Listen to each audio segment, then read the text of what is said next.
Xochquitlam, una antigua ciudad maya que se ubica en Guatemala, cerca de las actuales fronteras entre México y Belice, se ha convertido en el centro de la arqueología maya. Sus ruinas, que fueron exploradas hace 100 años por Fran Blom, uno de los primeros directores del Instituto de Investigación Medioamericano de Tulane, proporcionaron en 2022 a los arqueólogos un impresionante descubrimiento que ha sido estudiado a fondo y que se ha dado a conocer ahora. Y es que fue en este sitio arqueológico donde Francisco Estrada Belli, un arqueólogo de la Universidad de Tulane, descubrió la tumba de un rey maya desconocido que fue enterrado con una maravillosa máscara de mosaico de jade, la cual representa al gran dios de la tormenta. Los mayas nunca dejan de sorprenderme, ha manifestado el autor del sensacional descubrimiento. Este hallazgo milagrosamente se perdió entre 2 túneles de saqueadores, y ahora sabemos un poco más sobre la historia maya temprana, ha declarado Estrada Belli sobre la relevancia del descubrimiento.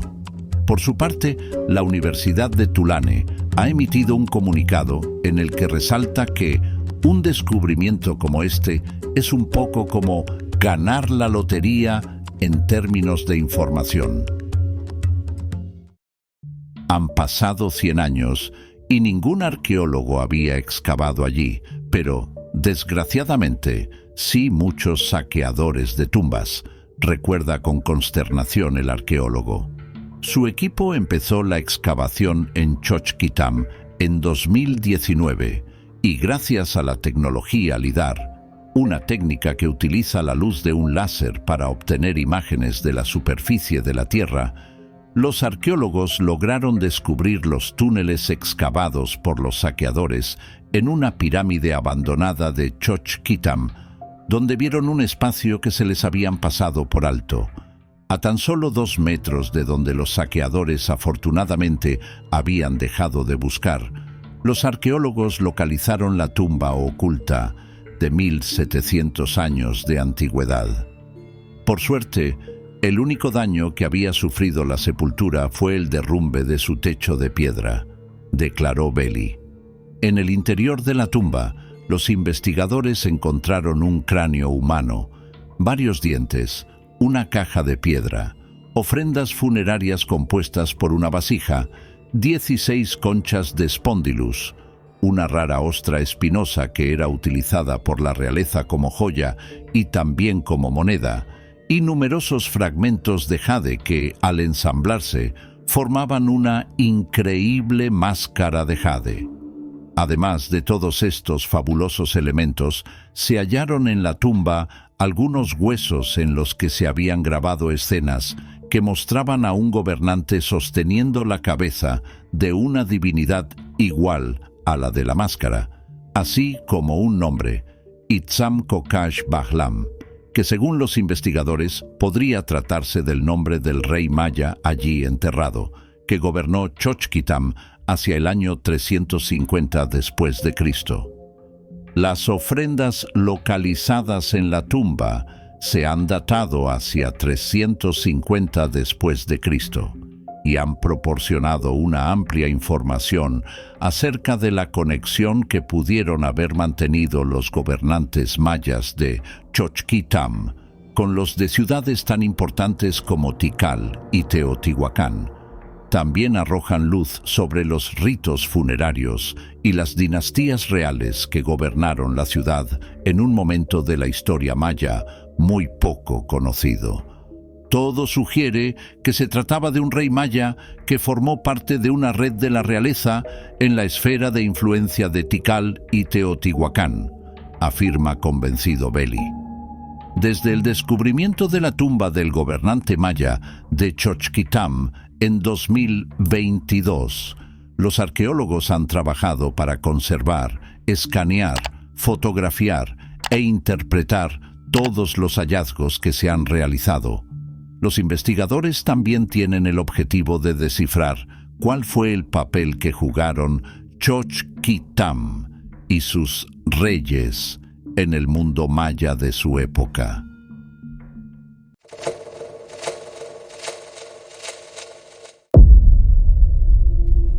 La influencia de Teotihuacán en la civilización maya durante el período clásico temprano, 150 a 600 después de Cristo, se ha debatido extensamente, especialmente en cuanto a su papel en el surgimiento de los Ayautak o señores mayas. Un estudio reciente, centrado en el sitio de Tikal y en las interacciones de Teotihuacán en Mesoamérica, plantea que la construcción de la pirámide de la serpiente emplumada en Teotihuacán alrededor del año 180 después de Cristo fue un punto crucial para el desarrollo político y religioso en la región maya. Pero antes, conozcamos los orígenes de este fascinante complejo arqueológico que tantos enigmas han sembrado aún hasta el día de hoy. Teotihuacán, traducido como el lugar donde los hombres se convierten en dioses, fue llamado así varios siglos después por los mexicas, cuando ya estaba en ruinas. Ellos quedaron tan impresionados por su tamaño y misterio que pensaban que había sido construida por seres divinos o gigantes, y creían que en ese lugar se había creado el sol durante una era primordial. Los orígenes de la ciudad todavía son objeto de investigación entre los especialistas. Alrededor del inicio de la era cristiana, más precisamente en el siglo II a.C., Teotihuacán era una aldea que empezaba a cobrar importancia como centro de culto en la Cuenca de México. Las primeras construcciones de envergadura proceden de esa época, como muestran las excavaciones en la pirámide de la Luna. El mayor apogeo de la misma tuvo lugar entre el 200 después de Cristo y el 600 o 650 después de Cristo. En esa etapa, la ciudad fue uno de los nodos comerciales y políticos más influyentes de Mesoamérica. Durante esa época, llegó a tener una superficie de alrededor de 20 kilómetros cuadrados, con una población aproximada de 100.000 a 200.000 habitantes, lo que la convierte en el sitio de desarrollo urbano más importante de toda la América precolombina y el sexto más importante y grande del mundo en su época.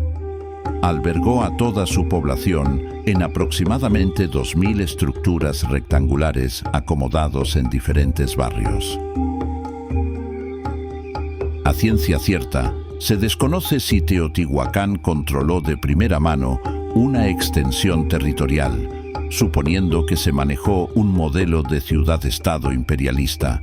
Sin embargo, es bien sabido que su influencia cultural, religiosa e ideológica se dejó sentir por todos los rumbos de Mesoamérica, como muestran los descubrimientos en ciudades como Tikal y Monte Albán, entre otros sitios que tuvieron una importante relación con los teotihuacanos.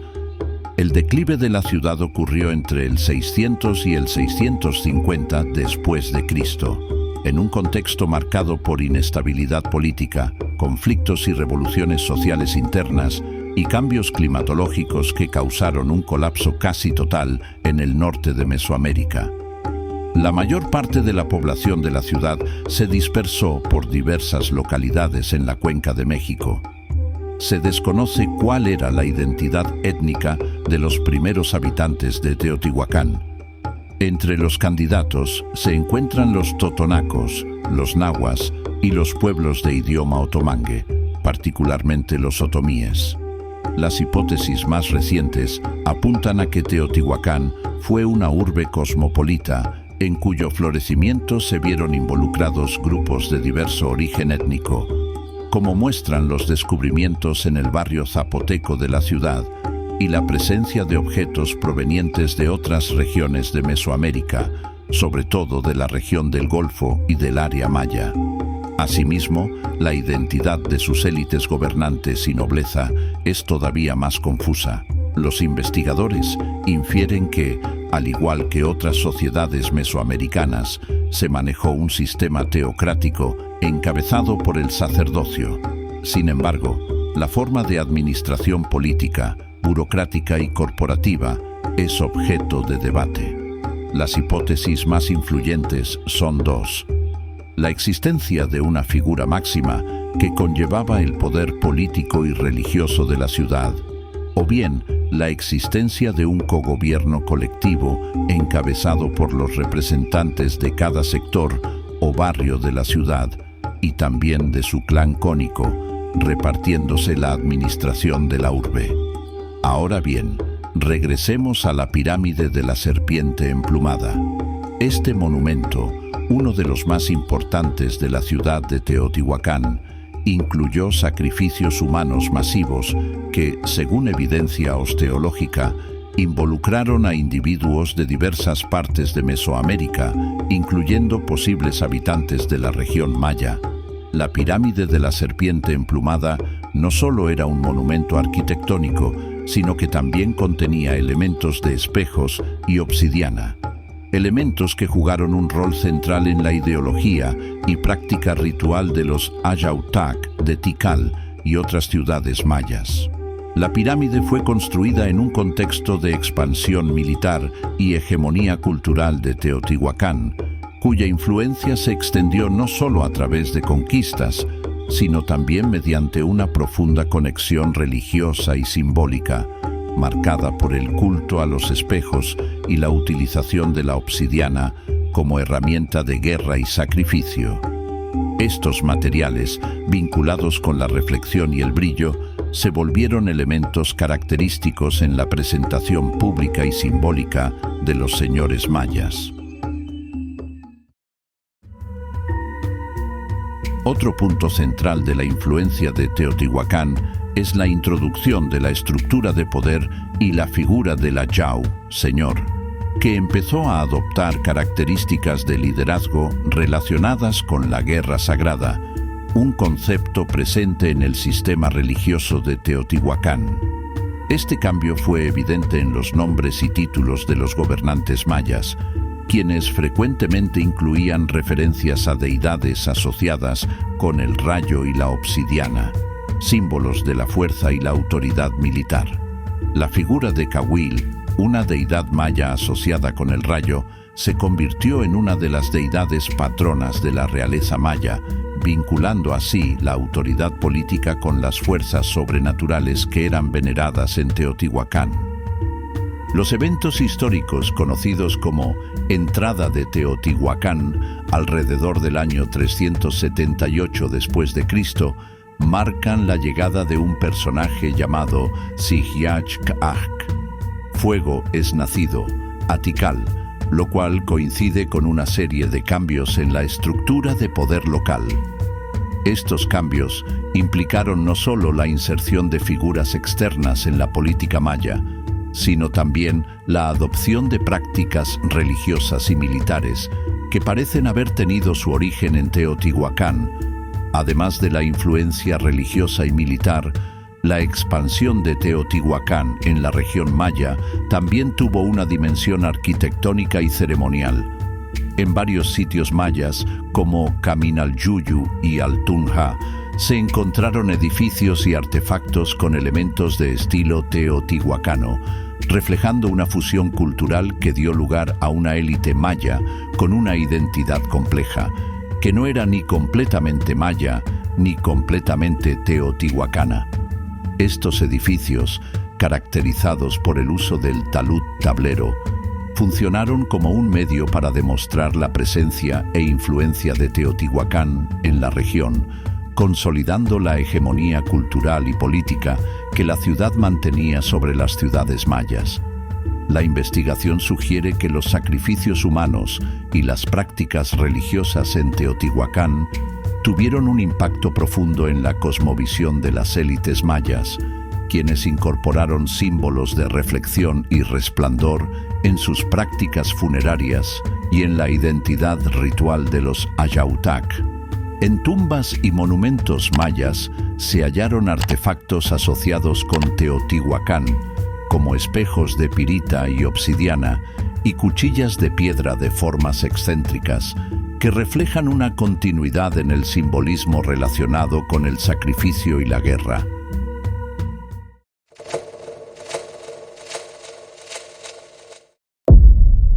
¿Cómo pudo una ciudad con más de 50.000 habitantes desaparecer en la selva sin dejar rastro? ¿Quiénes fueron los gobernantes que desafiaron a Tikal y moldearon la historia del mundo maya? ¿Qué secretos aún guardan sus templos cubiertos de lianas y raíces? Oculta durante siglos bajo el manto espeso de la selva del Petén, una ciudad colosal dormía en silencio. Sus templos de piedra, devorados por la vegetación, fueron testigos de un imperio olvidado, hasta que la arqueología volvió a darle voz. Viajemos al corazón del mundo maya, a Calakmul, la antigua rival de Tikal, una metrópolis que dominó el destino de reyes, guerreros y sacerdotes. ¿Qué secretos esconde esta ciudad enterrada por el tiempo? Calakmul fue una importante potencia maya en la región norte de la cuenca del Petén, en la península de Yucatán, al sur de México. Calakmul administraba un vasto dominio, marcado por la extensa distribución de su glifo emblema, el signo de la cabeza de serpiente, que se leía Kaan. Calakmul fue la sede del denominado Reino de la Serpiente. Este reino reinó durante la mayor parte del período clásico. Se estima que Calakmul tenía una población de 50.000 habitantes y gobernó, en ocasiones, lugares a una distancia de hasta 150 kilómetros. Se han identificado 6.750 estructuras antiguas en Calakmul, la mayor de las cuales es la Gran Pirámide del sitio. Tiene más de 45 metros de altura, lo que la convierte en una de las pirámides mayas más altas. A lo largo del período clásico, Calakmul mantuvo una intensa rivalidad con la gran ciudad de Tikal al sur, y las maniobras políticas de estas dos ciudades han sido comparadas con una lucha entre dos superpotencias mayas. En el apogeo de Calakmul, en el siglo VII, el sistema político se conocía como Kan. El estado político preclásico de la cuenca del Mirador también utilizaba el título Kan. Se cree que, tras el colapso del estado del Mirador, sus refugiados emigraron al norte, hacia Calakmul, donde fundaron un nuevo sistema político Kan. Sin embargo, estudios epigráficos de los monumentos de Calakmul muestran que, antes del siglo VII después de Cristo, el glifo emblema de Calakmul no tenía nada que ver con una serpiente, sino con un murciélago. Parece que allí gobernaba un sistema político diferente. El glifo emblema Kan, antes de asociarse con Calakmul, se encontró, en una ocasión, en Zibanché, un sitio más al este. Quizás a finales del siglo VI o principios del VII, el sistema político de Zibanché se trasladó a Calakmul para establecer una capital con una ubicación más estratégica. Tras la decadencia del poder de Calakmul en el siglo VIII, tras el reinado de Yuknom Tuk Kawil, parece que el glifo emblema del murciélago resurgió. Sin embargo, persisten muchas incertidumbres y es necesario realizar nuevos estudios epigráficos para completar las lagunas. La historia del clásico maya estuvo marcada por la rivalidad entre Tikal y Calakmul, comparadas como superpotencias. Tikal ascendió tras el dominio de El Mirador y Nakbe, pero Calakmul, con recursos similares, la enfrentó aliándose con otras ciudades. Desde mediados del siglo VI, Calakmul tomó ventaja, aunque en 695 después de Cristo, Tikal logró una gran victoria. Medio siglo después, Tikal derrotó a los aliados de Calakmul. Ambas ciudades cayeron con el colapso del mundo maya. La gran rivalidad entre estas dos ciudades pudo haberse basado en algo más que la competencia por los recursos. Sus historias dinásticas revelan orígenes diferentes, y la intensa competencia entre ambas potencias pudo haber tenido una base ideológica. La dinastía de Calakmul parece derivar en última instancia de la gran ciudad preclásica de El Mirador, mientras que la dinastía de Tikal se vio profundamente afectada por la intervención de Teotihuacán, la lejana metrópolis del centro de México. Con pocas excepciones, los monumentos de Tikal y los de sus aliados enfatizan la figura de un solo gobernante masculino, mientras que los monumentos de Calakmul y sus aliados dieron mayor prominencia a la línea femenina y a menudo al gobierno conjunto del rey y la reina.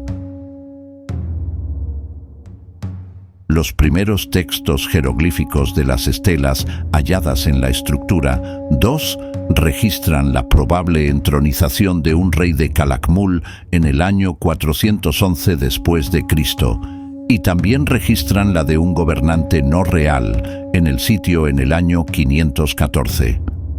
Después de esto, existe una brecha en los registros jeroglíficos que dura más de un siglo, aunque la dinastía Kan experimentó una importante expansión de su poder en esta época. La falta de inscripciones que registren los eventos de este período puede deberse a que la dinastía Kan se encontraba en otro lugar durante este tiempo, o quizás a que los monumentos fueron destruidos posteriormente. Los primeros textos legibles que hacen referencia a los reyes de la dinastía Kan provienen de excavaciones de la gran ciudad de Tipanche, en Quintana Roo, muy al norte de Calakmul. Una escalera jeroglífica representa cautivos atados, sus nombres y las fechas en que fueron capturados junto con el nombre del rey Yuknum Chen I. Aunque el contexto exacto del nombre del rey no está claro, los cautivos pueden haber sido sus vasallos capturados por un enemigo, o pueden haber sido gobernantes capturados por el rey de Calakmul. Las fechas son inciertas, pero 2 de ellas pueden caer dentro del siglo V después de Cristo.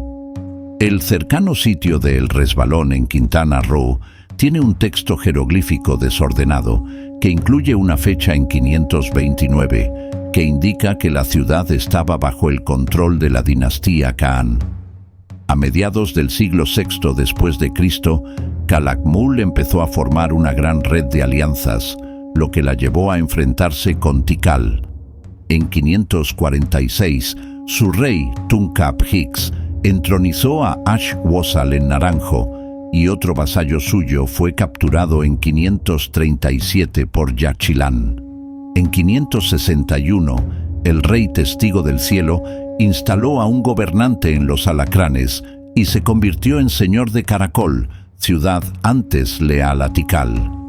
En 562, según una inscripción dañada, derrotó a Tikal y sacrificó a su rey, Huac Chan Cawil, lo que marcó el fin de su dinastía y una pausa de 130 años para Tikal. Este hecho es un hito entre el clásico temprano y tardío. Testigo del Cielo también aparece en sitios como Cop, y la última mención de él es en Caracol en 572, probablemente relacionada con su muerte. Calakmul es uno de los sitios con mayor riqueza estructural de la región maya. El sitio contiene 117 estelas, la mayor cantidad en la región. La mayoría se encuentran en conjuntos pareados que representan a gobernantes y sus esposas. Sin embargo, debido a que estas estelas talladas se produjeron en piedra caliza blanda, la mayoría de estas estelas se han erosionado hasta resultar ininterpretables. También se descubrieron muchos murales elaborados en Calakmul. Los murales de Chic Nab no representan actividades de la clase élite. Más bien, representan elaboradas escenas de mercado de personas preparando o consumiendo productos como atole, tamales o tabaco como ungüento. También se vendían textiles y agujas. Estos murales también tienen glifos que describen las acciones que ocurren. No son accesibles al público. La figura más prominente de estos murales se identifica como la Dama 9 de piedra. Aparece en numerosas escenas. Esto revitaliza el mundo del mercado maya para los arqueólogos. Otro recurso muy útil para la comprensión arqueológica maya en Calakmul son los restos cerámicos. La composición de los materiales cerámicos identifica la región, o más específicamente, el sistema político que los produjo. La cerámica con el glifo emblema de la serpiente, hallada en varios sitios, también aporta más evidencia que identifica vínculos o control sobre dicho sitio por parte de Calakmul. En lo más profundo de la selva de Campeche, dentro de una antigua pirámide maya conocida como la estructura Setpento, los arqueólogos hicieron un hallazgo que cambiaría para siempre nuestra comprensión del poder y la espiritualidad en el mundo maya. En 1994, un equipo de Lina, liderado por la arqueóloga Carmen Rodríguez, descubrió una tumba real intacta. En su interior, junto al esqueleto de un personaje de alto rango, apareció una joya silenciosa pero elocuente. Una máscara funeraria hecha con más de 200 piezas de jade finamente tallado, ensambladas con una precisión milimétrica. Los ojos estaban hechos con conchas y obsidiana, los dientes representados con fragmentos de concha blanca. No era solo una obra de arte, era un símbolo del poder eterno. Aunque no hay certeza absoluta, se cree que los restos pertenecen a Yuknum Yichak Kak, uno de los grandes gobernantes de Calakmul en el siglo VII. Su nombre, que significa garra de fuego, aparece en varias inscripciones del período, y la riqueza de la tumba coincide con lo que esperaríamos de un rey de su estatura. Pero más allá de su identidad, lo que conmueve es el mensaje oculto en la máscara misma. Para los mayas, el jade era mucho más que una piedra preciosa. Representaba la vida, el maíz, la regeneración. Cubrir el rostro de un difunto con jade era asegurarle un renacimiento, transformarlo en un ser sagrado, quizá incluso en una deidad. La máscara era un portal entre el mundo humano y el inframundo. Guiaba al alma en su viaje al Xibalbá, el reino de los muertos, y ofrecía la posibilidad de eternidad. Este hallazgo confirmó lo que la arqueología ya sospechaba, que los mayas del clásico no solo construyeron grandes ciudades, sino también un sistema ideológico complejo donde el poder, la muerte y lo divino estaban entretejidos.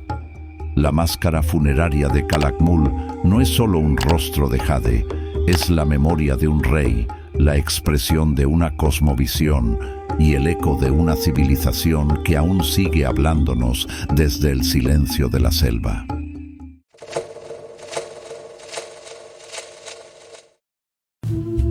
La forma en que las personas se visten y adornan ha sido durante mucho tiempo una forma fundamental de mostrar su identidad y comunicarla a los demás. Los antiguos mayas, cuyo mundo se caracterizaba por sus prácticas culturales vívidas y una estricta jerarquía, con gobernantes que desempeñaban un papel esencial como mediadores entre los dioses y los simples mortales, desarrollaron un profundo interés por el estatus y la ostentación. Una de las maneras en que esto se manifestó fue en su rica variedad de vestimentas y ornamentación personal. Para los mayas del clásico, en muchos sentidos, la vestimenta definía la personalidad, afirma Alice de Carteret, investigadora del Programa de Arte de las Américas Antiguas. Numerosos aspectos de la identidad de un individuo, desde su posición política hasta su oficio y su género, se comunicaban a través de los adornos, y las representaciones de cuerpos vestidos codifican esta información vital. Estudiar la vestimenta de los antiguos mayas, por lo tanto, es estudiar la sociedad maya en sí misma. Para el segundo milenio antes de Cristo, los mayas ocupaban gran parte del sur y el este de Mesoamérica, incluyendo toda la península de Yucatán, Belice y Guatemala, así como el oeste de Honduras y El Salvador y partes de los estados mexicanos de Tabasco y Chiapas. Su mundo no era un imperio unificado, sino más bien una colección de reinos con sede en ciudades como Copán, Palenque y Chichén Itzá. En varias épocas surgieron nuevos centros de poder y sus líderes llevaron a cabo ambiciosos proyectos arquitectónicos cuyos restos aún impresionan hoy, mientras que los centros más antiguos declinaron. Gran parte de la erudición sobre la vestimenta y los adornos de los antiguos mayas se centra en el período clásico, 250 a 900 después de Cristo, cuando la población maya creció drásticamente y las cortes reales, con sus extravagantes exhibiciones rituales, se volvieron más prominentes. Si bien se han conservado pocas prendas de vestir y ornamentación en el registro arqueológico, los académicos utilizan representaciones en murales pintados, vasijas de cerámica, estelas de piedra y figurillas de arcilla que datan de este periodo para aprender qué vestían los antiguos mayas. Muchas de estas imágenes muestran a los mayas participando o preparándose para ceremonias religiosas, programadas según un sistema de calendario extremadamente complejo y que requerían vestimenta y accesorios especializados, desde elaborados tocados hasta sandalias ornamentadas, e incluso patrones pintados directamente sobre la piel. Otras imágenes retratan guerreros o jugadores de pelota, quienes a menudo integraban animales en sus atuendos. Otras muestran a gobernantes con atuendos resplandecientes que se alzan sobre cautivos desnudos. Los adornos mayas incorporaban una amplia gama de materiales, desde las lujosas plumas azul verdosas del quetzal hasta la piel moteada del jaguar, que a veces se usaba como capa con la cabeza y las patas aún unidas. Incluso una sustancia aparentemente mundana, como el papel hecho de corteza, al ser elaborado en una simple diadema, desempeñaba un papel clave en uno de los rituales mayas más importantes de todos. Y al ser moldeado en aretes, este papel ayudaba a facilitar la práctica ceremonial maya del autosacrificio. Todos estos ejemplos apuntan a algo más profundo y complejo que la cultura material de la vestimenta por sí sola. Insinúan el papel de la vestimenta como complemento de los roles sociales que encarnan los seres humanos. En la sociedad maya clásica, la cabeza era el centro de la identidad de una persona y la fuerza animadora que la definía. Por lo tanto, existe una gran variedad en los tocados mayas clásicos, ya que los diferentes roles, ocupaciones y ceremonias requerían distintos conjuntos de tocados. Los jugadores de pelota y los guerreros, por ejemplo, son representados con elaborados tocados de animales. Es posible que los mayas pensaran que adornarse con una cabeza de animal en particular le permitía al usuario adoptar algunas de las características de ese animal. El animal que alguien usaba también puede haberse correlacionado con su rango. Los reyes y reinas mayas suelen representarse con tocados extravagantes adornados con máscaras, plumas de quetzal y joyas, mientras conjuran a sus antepasados o realizan otros ritos importantes. Sin embargo, el elemento más significativo en el tocado de un gobernante se encontraba entre los más simples. Una diadema de papel de corteza adornada con una diadema de jade o concha se ataba a las cabezas de los gobernantes el día que accedían al trono. Los miembros de la sociedad maya usaban muchos tipos diferentes de aretes, pero un estilo particular, hecho con papel de corteza, ejemplifica cómo la joyería podía usarse para desempeñar roles y responsabilidades sociales claramente incómodos. El papel para estos aretes se fabricaba con corteza de ramas de morera o higuera. Un extremo de una tira larga de papel de corteza simple se usaba para perforar el lóbulo de la oreja, y la tira luego se llevaba colgada de la oreja como gesto de penitencia. Cuando los miembros de la élite maya usaban aretes de este estilo, lo hacían como un acto voluntario, A los cautivos que no tenían otra opción, se les reemplazaban los aretes por aretes de papel, como una forma de humillación antes de ser sacrificados. En ambos casos, los aretes habrían sido ásperos e incómodos para quien los usaba. El papel de corteza usado en los aretes también se empleaba en ritos de sangría que se realizaban en días importantes del calendario. Para estas ceremonias, los hombres y mujeres mayas de la élite se perforaban con lancetas de obsidiana e introducían espinas de raya en las heridas. Su sangre fluía entonces sobre tiras de papel que posteriormente se quemaban como ofrendas. Las sandalias mayas, que típicamente se reservaban para su uso durante viajes y eventos ceremoniales, variaban desde formas simples y funcionales hasta calzado ornamentado que pudo haber sido usado exclusivamente en contextos específicos. Un ejemplo de esto último se encuentra en un panel de estuco del Clásico tardío, 600-900 después de Cristo, de un templo en Palenque que representa a un individuo llamado Upacal Kinich. Una leyenda en el panel se refiere a él como un Ba'a-Ch'ok, o heredero real, y se le muestra vistiendo un elaborado traje de ave mientras realiza una ceremonia. Las suelas de las sandalias de Upacal Kinich parecen haber sido tejidas, probablemente de fibras de junco o enequén. Un cierre ornamental en el puente del pie que mantiene cada sandalia en su lugar está rodeado de plumas azules en su base. Más plumas azules brotan de la parte superior del cierre. Un vendaje que rodea la pantorrilla de Upacal Kinich también presenta plumas azules, y sobre el vendaje hay una correa tejida con cascabeles de concha o arcilla que habrían tintineado con cada movimiento de la pierna. Las sandalias mayas ornamentadas solían confeccionarse con pieles de jaguar y, en algunos casos, incorporaban patas completas de jaguar o garras de ave, ya fueran reales o réplicas.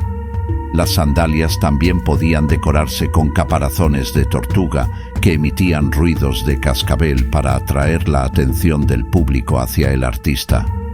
Otros ejemplos tenían suelas o tacones de madera, y algunos incluso incluían zancos que elevaban al usuario.